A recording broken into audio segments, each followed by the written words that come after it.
Chapter 7. Now concerning the things whereof ye wrote unto me, it is good for a man not to touch a woman.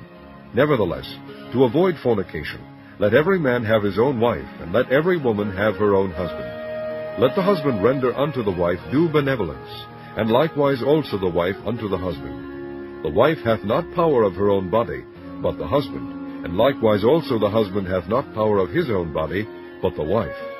Defraud ye not one the other, except it be with consent for a time, that ye may give yourselves to fasting and prayer, and come together again, that Satan tempt you not for your incontinency. But I speak this by permission, and not of commandment. For I would that all men were even as I myself. But every man hath his proper gift of God, one after this manner, and another after that.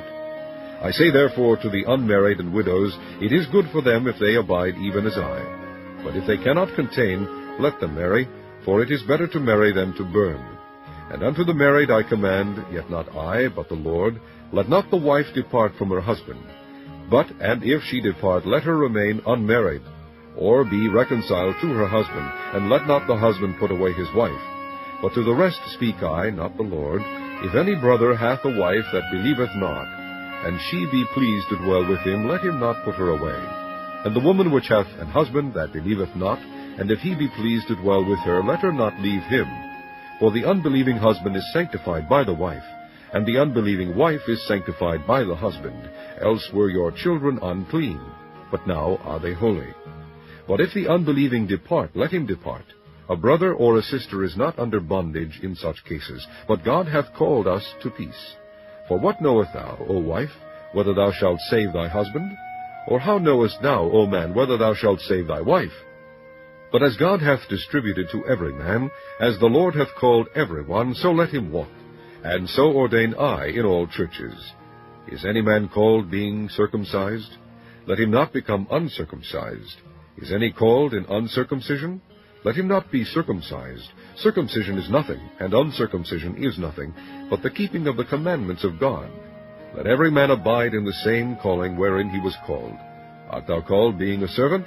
Care not for it, but if thou mayest be made free, use it rather.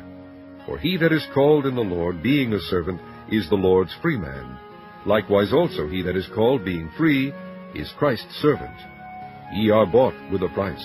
Be not ye the servants of men. Brethren, let every man, wherein he is called, therein abide with God.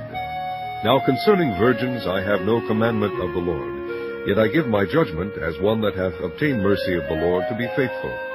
I suppose therefore that this is good for the present distress, I say, that it is good for a man so to be. Art thou bound unto a wife? Seek not to be loosed. Art thou loosed from a wife? Seek not a wife. But, and if thou marry, thou hast not sinned, and if a virgin marry, she hath not sinned. Nevertheless, such shall have trouble in the flesh, but I spare you. But this I say, brethren, the time is short. It remaineth that both they that have wives be as though they had none, and they that weep as though they wept not, and they that rejoice as though they rejoiced not, and they that buy as though they possessed not, and they that use this world as not abusing it, for the fashion of this world passeth away. But I would have you without carefulness.